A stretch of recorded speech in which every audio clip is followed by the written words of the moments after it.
If you He's on the identify line a guy with Andrew Scott written on his thing, just let him know that he's let the team down. Yeah, see a crazy looking guy, grey hair, beard, that's Andrew, just direct him this way. He just looks lost, doesn't He always looks lost. Yeah. I mean, he does go on walkabout, so. Yeah. But I'm sure we can manage without him. We've been around and we know each other pretty well, so we can make this work. Yeah. So I think the general topic that we were looking to tackle today was best practices and just, I guess, exploring what works and what doesn't work in mining. And we haven't always had a pretty history of innovation and dealing with new things and tackling problems. But I think we're getting better, and there's some progress. And I think there's been some good examples of where I think we've been trying to experiment with stuff. Michelle, your last pre-labeled change adventure at Oz. Yep. I mean, you were doing something at the lab that you were doing, I think, was a really great example of trying to draw in input from other sectors and other spaces. You want to tell us a bit about that? Because I think that's a really good sort of way of maybe trying to expose ourselves to new stuff. Yeah, sure. So, so one of the things that we did in Oz, and we've now translated that into the BHP, so you can actually still go onto the BHP website and you can look for the Think and Act Differently tab, which I would encourage all of you to do. And so when you go into that tab, you'll see this sort of cafe setup. And what that really allows people to do is not only have a look at what were some of the old challenges that we've done, and what was some of the information that people used, or the ideas that they came up with, or some of the organisations that we're now working with that have submitted ideas. But you'll also be able to find some of the latest challenges. And it won't be too surprising that they're relating around things like, how do we find ore bodies faster? So you'll see that there's a challenge there around ore body information. How do we gain that information or gain more understanding with the same amount of data or even less? You'll see that there's some in there around precision extraction and again trying to ideally just take the metal, but how do we actually take less and less of the waste? And you'll see that there's another one in there around using digital information and AI and how that can give us rapid insights. And there's one other one which I've forgotten, but there's 4 challenges at the moment. And the good thing about those challenges was it not only allowed us to really interact with some really interesting ideas and some from very far afield or obscure areas, like the challenge that we did on geological information, which is one of the the historical ones. It actually ended up coming up with a solution that was piggybacked from a team in Canada, a team in the US, another team in France, I think from memory, that worked together, and they'd actually come from different industries. So it just gave us a glimmer and keeps giving us glimmers into how different people solve problems and some of the different solutions that they can bring to us to help solve So challenges. I'm curious, looking at that kind of experiment, what was easier about that experiment than you thought it might have been, and what was hard? Because obviously some stuff you go into and you learn a lot as you go. Yeah. What was easier than you thought, and what was maybe a bit harder than you thought it should have been? So easier was getting mentors from the organisation to work with some of the crazy ideas and crazy people and different thinking that were confronted us, and easier than I thought, because I thought that's going to be the challenge, getting a metallurgist or a geologist or a mining engineer to give up their time to work with people that maybe are coming from that problem in a really weird or different, from their perspective, weird or different way. We thought, oh God, this is going to be like pulling teeth. We're really going to have to drag people into that space. And they were actually really keen to get in there and work with just difference and diversity, which was really nice. I think what was harder was actually trying to converge on an idea or ideas that were going to be the most successful. Because especially when you're thinking about things in quite different ways, it's hard to pick winners. And I think that's one of the challenges even in the mining industry now, when we look at different ideas that different companies are bringing to us in the technology space, is the temptation actually is not to pick winners and to try to work with lots of diverse organisations. And here is our facilitator who now needs a chair. Our leader Andrew, is here. thank you for coming. But yeah, using lots of different, avoid the temptation of trying to pick winners and actually just work with more organisations. And your first point there, I think, is a really you. good one. It goes back to what Matt was saying about, we do have a lot of smart people out in the business. I think one of the encouraging things too that I'm seeing in the last few years is you've got a lot of the mining schools teaching people data skills. And so they're coming in there with this expectation of being able to play and do things. And then, of course, they come into the system, which stops them a little bit. Yeah, so I think it does open up a lot of interesting doors when you give them opportunities to play.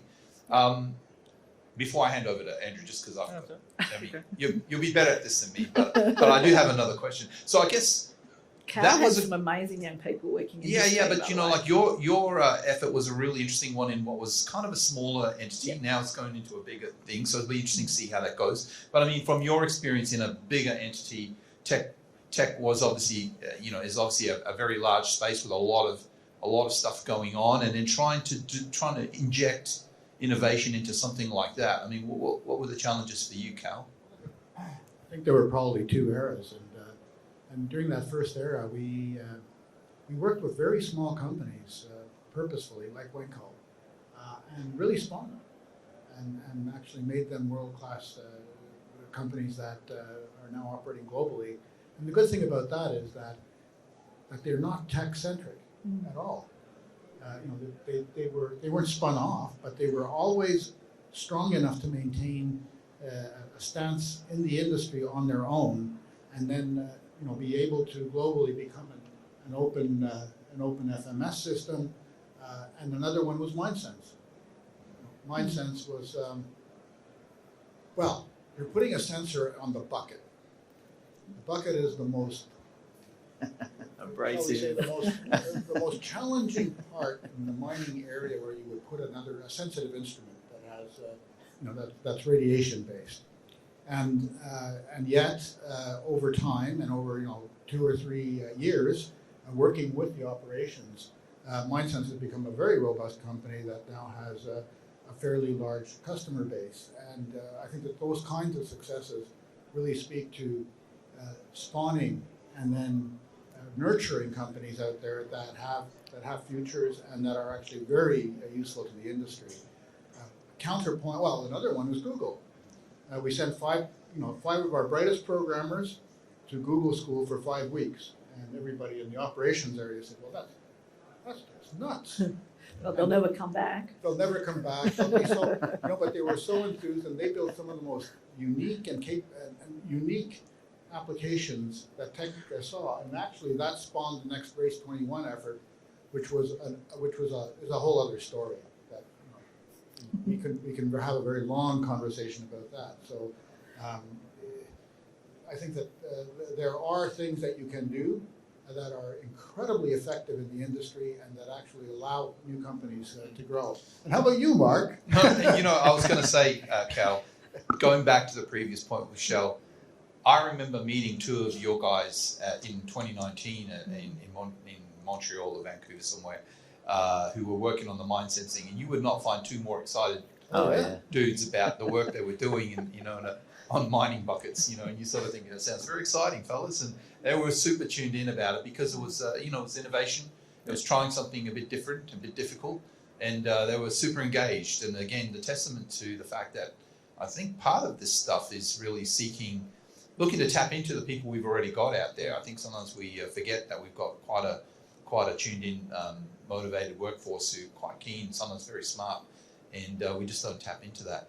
So, Andrew. Yeah, I do apologise. I got my timing wrong. Really, So I really do apologise, and thank you, team. So I do want to give the chance for the audience to ask some questions. So I'll let you ponder that and have a think about that. But I want to weave collaboration into the conversation.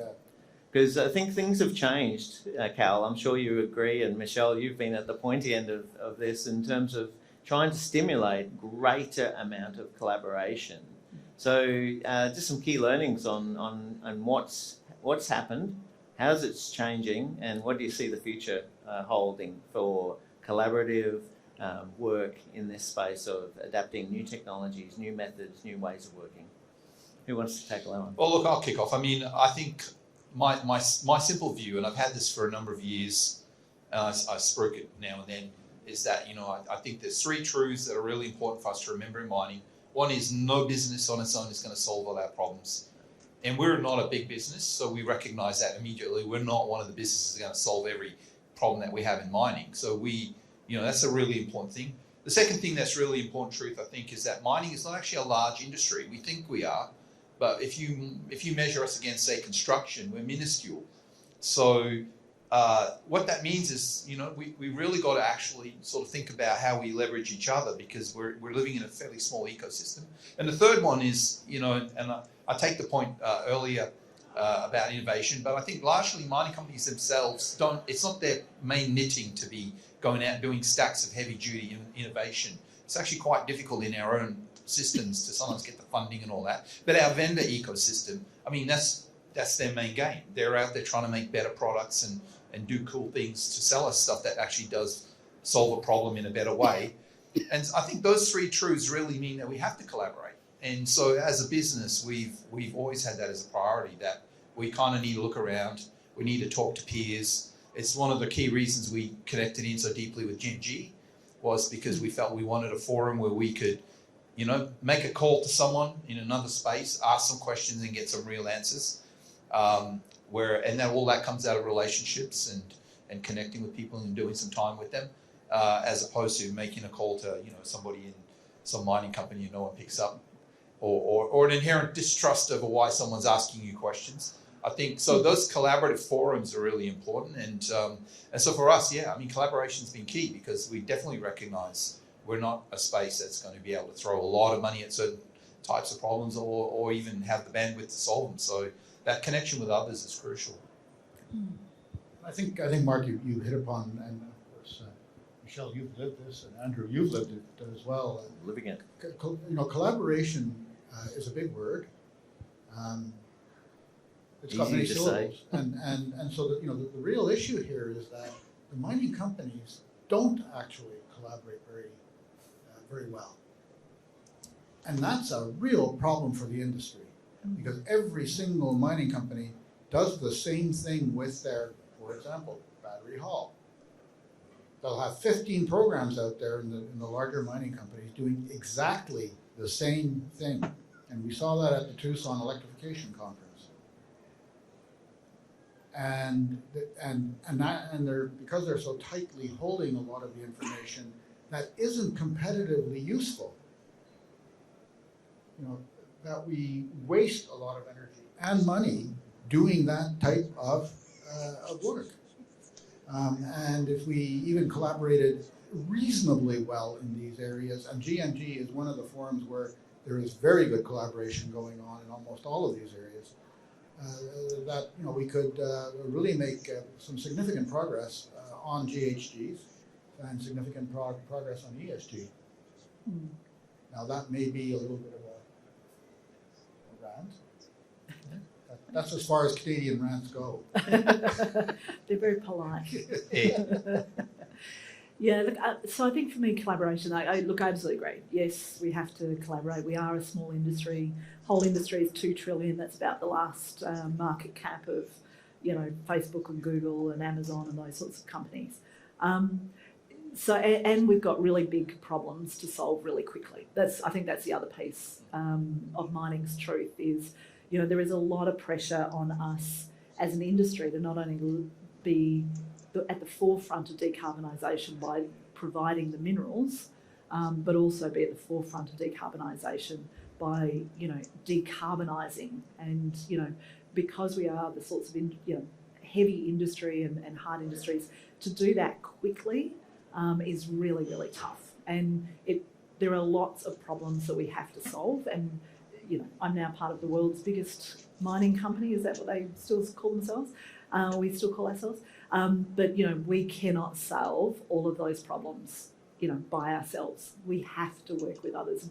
And I agree with you, Cal. I think we we don't as an industry work well together, you know, different mining companies. There's some good examples, and, you know, Oz and Boliden and South 32, just trying to think who else was in that Rio consortium, Rio Tinto, started out the first joint venture to sort of try to solve some problems in the area of you know, in situ leaching and other technologies. So I think there's some good examples there of where we've tried, and we just need to now be able to scale that much more rapidly and work together. Because I think, you know, all of these problems are problems that we all have. So we sort of need to start trying to solve them collectively, because we're going to move rapidly. You know, if you look at the 2030 targets, you think of some of the 2040, 2050 targets, we are not going to get there at this pace. Just, we are not. And then I think the other part of collaboration, though, is we need to collaborate much more widely.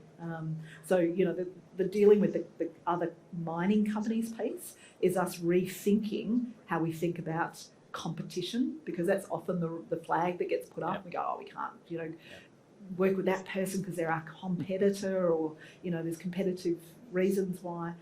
You look at other industries, they don't have, even with that same legislation, they don't have those same ways of thinking about it. So we've got to rethink that.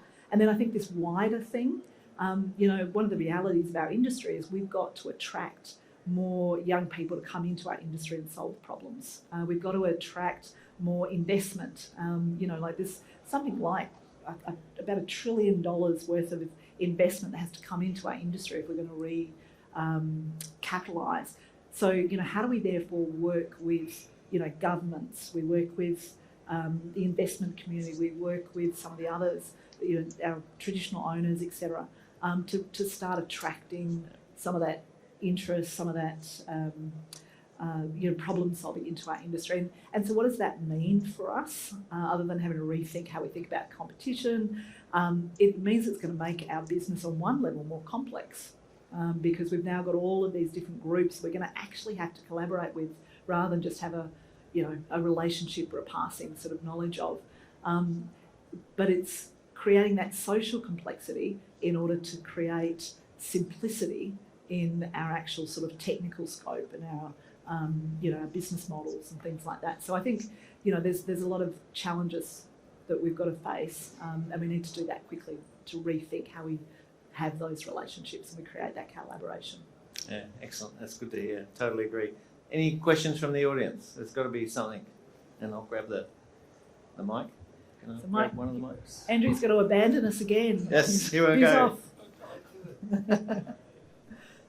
off. Thanks, panel, and thank you, Andrew. Good to catch up. So, Michelle, just building on those excellent comments, I've just been thinking as I've been sitting here, by the way, Julian from Convergio, about strategic collaboration and broad-based capability uplift and industry development writ large, right? So there's a couple of examples, maybe a positive and a negative, and in fact maybe two negatives, and where we go from here is just the sort of flavour I want to get to. So if I look at the role of government in particular, that's a bit of a bugbear of mine. If we look into positive, out like the Australian Marine Complex in Henderson in Western Australia, market failure, government intervention, getting the scale to do like a heavy lift capability has resulted in a like world-class cluster of industries basically that was built there. If it wasn't for the initial government intervention there, not one proponent would have built that. Yep. Paradoxically now, you've got like the biggest primes there all want the whole thing for themselves. That's the shared infrastructure, right? So that's a really positive example, right? Two slightly negative examples. So just like rail duplication up in the northwest, that's just ridiculous, right? And we all build our own thing, and government could have had a convening role there. The other one is more recently, I was retained to do the Australian Automation and Robotics Initiative. So that was great. We brought together Mets Ignited, NERA, state government, BHP, Woodside, and CDH Group. So that was the whole model of that was, what industries are we strongly represented in as Australia or Western Australia that have a common interest in automation and robotics? Now, if I can be slightly negative. Some government proponents who shall remain nameless were kind of eager to get an announceable out before there was anything to show for it, right? So we didn't get to operationalise the model. So our original model was not like cutting a ribbon on a centre of excellence or anything. It's actually around that strategic facilitation, collaboration, getting the use cases, where are the failures in the market, apply more of that Henderson model of thinking. Now, a ribbon was cut and $40 million was invested in it, so it was successful at one level.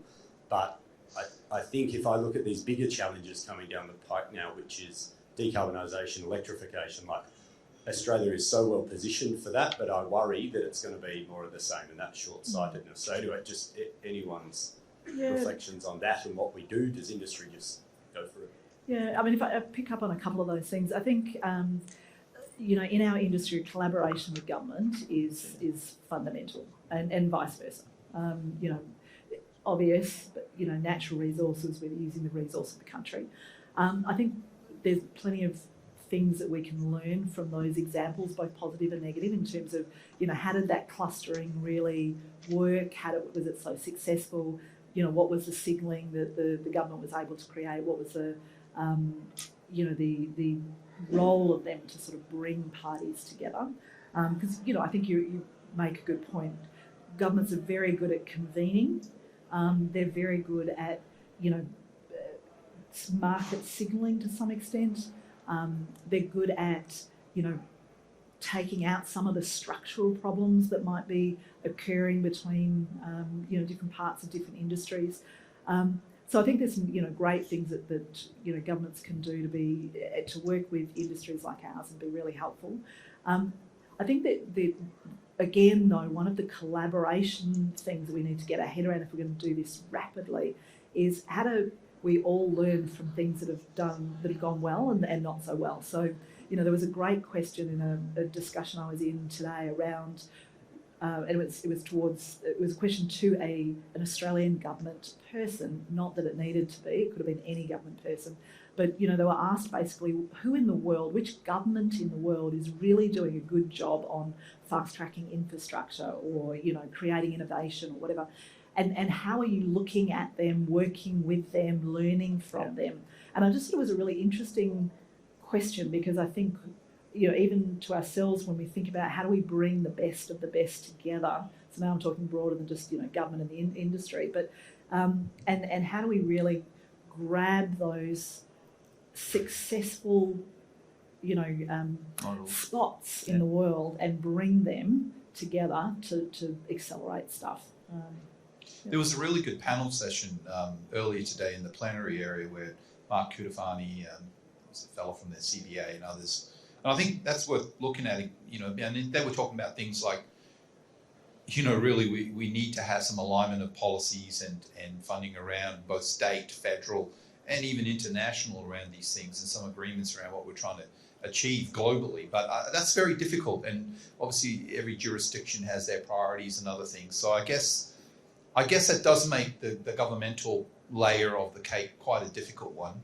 But at the end of the day, they are an important one. And I guess one of the things that I think mining is getting better at is figuring out how do we engage, how do we inform and guide and try and you know, guide better policy around the stuff without, you know, pushing a hard barrow of our big bucket of agenda items, which I guess sometimes we do, as any sort of I guess stakeholder group does. I guess trying to find ways to, you know, find the balance there, but it is a challenge. You know, there's no doubt about it that they're important and have obviously a lot of influence over the way some things get shaped, and more consistency at that level would be a lot better for the mining industry. So I guess part of our challenge is how do we step into that and inform it. Cal? Yeah, and I think that really jurisdictions do make a difference. Tech was involved in a lead in the supercluster program in Canada. Unfortunate naming, of course, but regardless, it was $1 billion program. And we were part of that for the microbiome and mining sector. Yep. And I think it was quite successful, but there's always a gap where the money that came in was for the was to help actually smaller companies become successful. And it ended on a very certain date, and then of course it was cut off, and the companies are kind of left dry because they had, while they had actually done the research to get to a certain operational stance, they were not certainly tied into the mining industry itself well enough to execute. We do have in the mining industry something called the ICMM.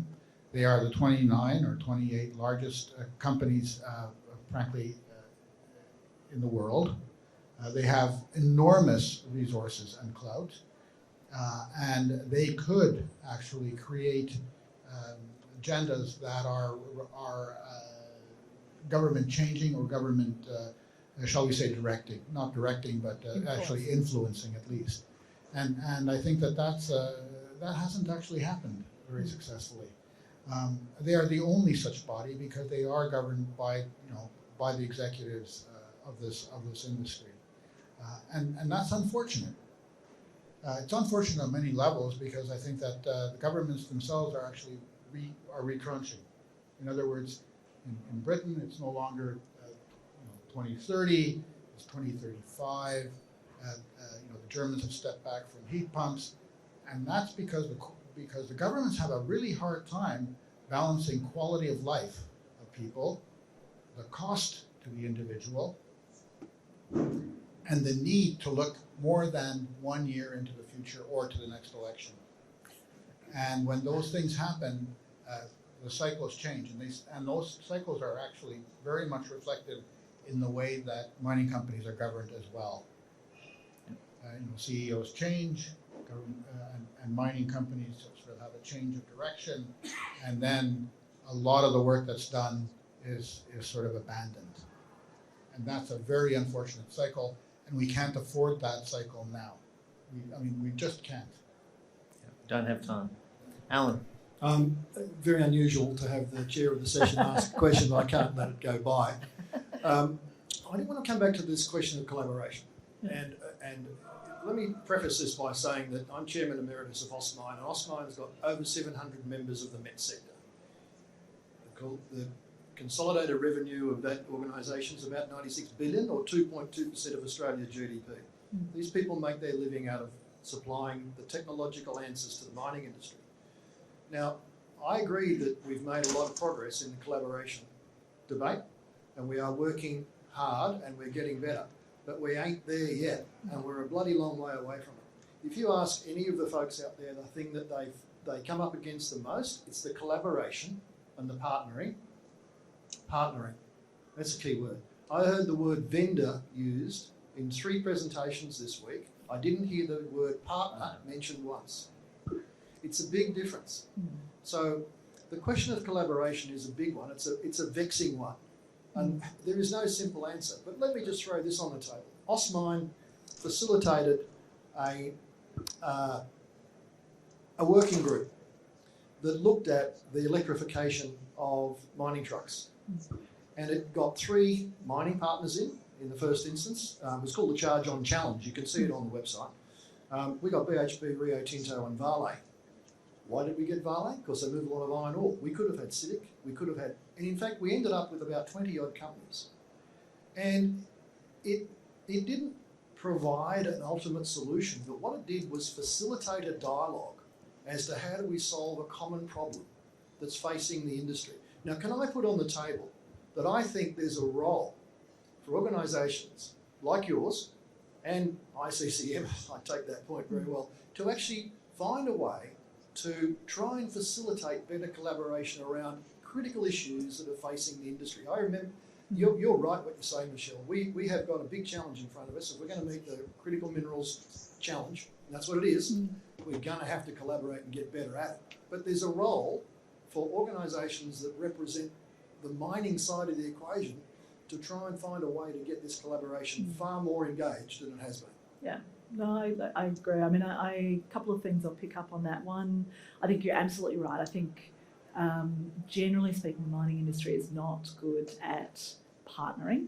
and in part because I think we have the business, the operational facing folks, let's say, working with organisations, creating solutions. We got sort of better at that.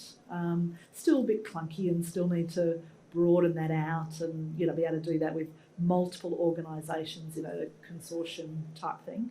But then when we get to the buy decision, we end up bringing the procurement folks, and I'm sorry for all of the procurement folks in the room, I'm not having a go at you guys, but we bring the procurement folks in, and then they've got different metrics, frankly, you know, and all of that, and they sort of go, well, now we've got to sort of, you know, go to RFP or whatever it might be.